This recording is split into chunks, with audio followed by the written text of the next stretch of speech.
സത്യത്തില് ആദ്യം എനിക്ക് തോന്നിയത് വെറുപ്പായിരുന്നു. ഏതൊരു പെൺകുട്ടിക്കുള്ളതുപോലെ ദേഷ്യവും പകയും ഒക്കെ നിങ്ങളോട് തോന്നിയിരുന്നു. പിന്നീട് അത് എന്നെ വല്ലാത്തൊരു മാനസികാവസ്ഥയിലേക്ക് എത്തിച്ചു. ആദ്യമായിട്ട് എൻ്റെ ഉള്ളിലെ സ്ത്രീയെ ഉണർത്തിയത് നിങ്ങളാ. അതെന്നെ ആവേശം കൊള്ളിക്കുന്നുണ്ട്. ഒരു മാസ്മരികമായ പൗരുഷത്തിലുള്ള ഈ ലഹരി എന്നെ വല്ലാതെ കീഴ്പ്പെടുത്തുന്നുണ്ട്. എനിക്ക് നിങ്ങളെ മറക്കാനാവില്ല. എനിക്കിനി വേണം നിങ്ങളെ. മറ്റൊരാളെ ഇനി സങ്കല്പിക്കാൻ പോലും ആവില്ല എനിക്ക്.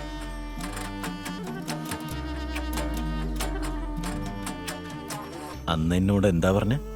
നിന്നെ എനിക്കറിയില്ലെന്ന്. യദുകൃഷ്ണന്റെ ഗന്ധർവലീലകൾ ഈ എലഞ്ഞിക്കര ഗ്രാമത്തിൽ പാടി നടക്കുമെന്ന്.